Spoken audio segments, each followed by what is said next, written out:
안녕하세요. 네, 지퍼노모입니다. 자, 이번 시간에는 한창 요 고추를 키우다 보면은 우리 탄저병 그리고 이런 큰 무서운 병을 예방 방제하는 시기가 언제 해야 가장 적절한 시기인지 궁금해 하시는 분들이 워낙 많으셔 갖고 제가 거기에 대해서 집중적으로 한번 말씀을 드리는 시간을 갖도록 하겠습니다. 자, 보시면은 현재 이제 제 고추밭이고요. 여기 이제 조금 집하고도 떨어져 있는 고추밭이에요. 현재 크게 이제 문제 없이 올해 뭐 썰이라든지 뭐 이런 바람 피해, 좋은 피해 그리고 그런 거를 좀 보면서 생리작용을 좀 봤지만은 현재 열심히 제가 또 관리를 했기 때문에 지금은 잘 무럭무럭 별탈 없이 크고 있습니다. 자, 이게 고추를 키워 보시면 아시겠지만은 고추를 키우는 분들 중에 가장 힘들게 걱정이 되는 병이, 무서운 병이 뭐냐면 바로 탄저병입니다.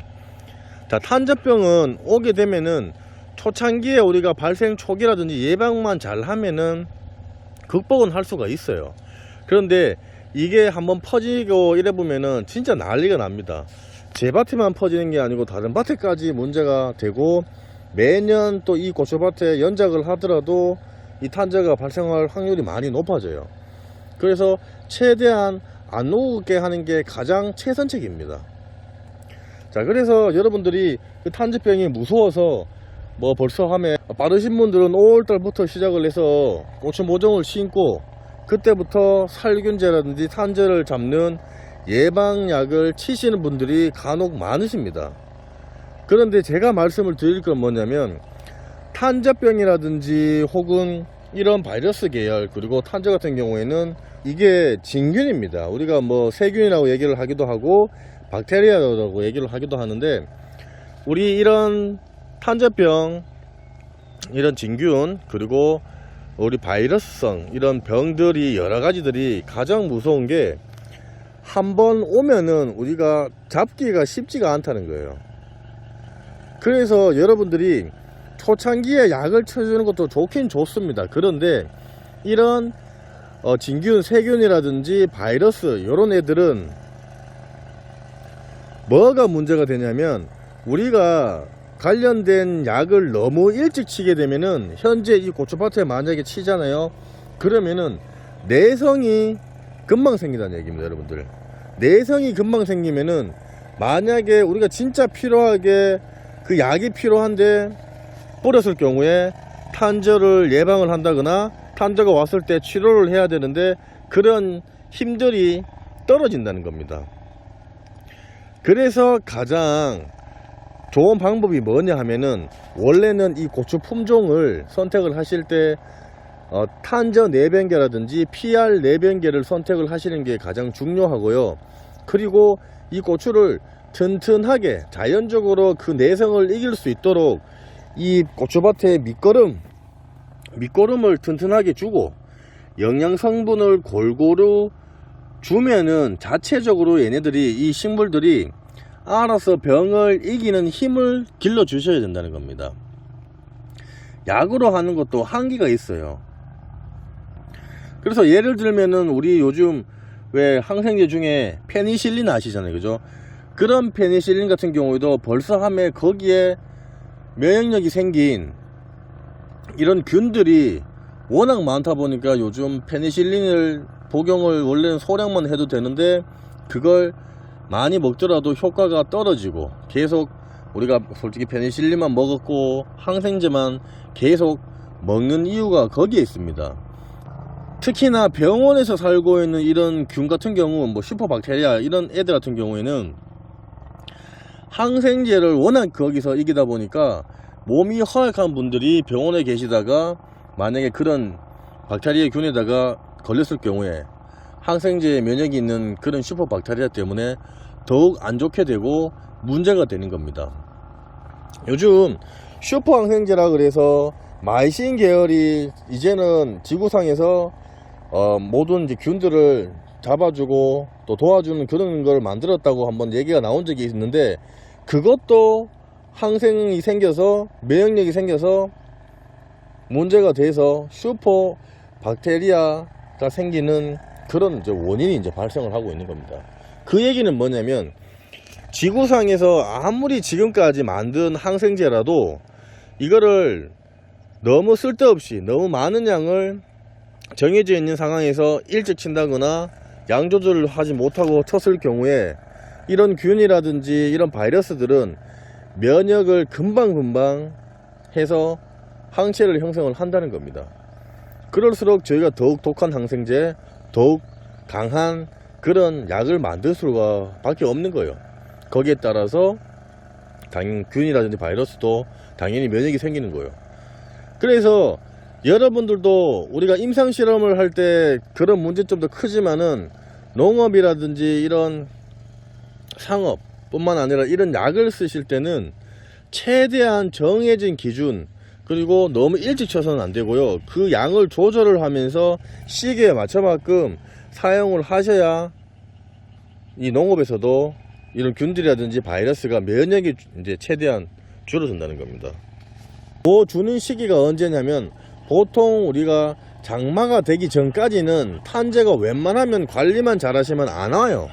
올 수가 없습니다. 본디 토양 자체를 화학비료를 많이 써서 산성 토양을 만들었거나 토양 자체가 좋지 않고 그리고 물이 배수가 잘 안 되는 그런 토양을 만들었거나 그리고 나무를 잘못 키웠거나 이렇게 되면은 그 시기에 좀 일찍 탄저가 오겠지만은 평균적으로 잘 키우신 분들은 탄저가 오지 않습니다. 그래서 탄저가 오는 시기는 우리가 고온하고 습도가 높은 그런 시기, 그게 언제냐면 바로 장마철입니다. 장마철이니까 장마가 오기 전에 우리 날씨를 보고 예방제를 치시는 게 좋고요. 올해 같은 경우에는 지금 6월 한 20 후반때부터 장마가 이제 시작이 될 거예요. 아마 7월달부터 장마가 될 것 같은데 장마가 오기 전에 날씨를 한번 보고 한 3, 4일 전에 혹은 그때 약을 쳐주시는 게 좋아요. 그때 약을 치실 때도 탄저병 관련된 약이 뭐가 있냐면 예방제가 있고요.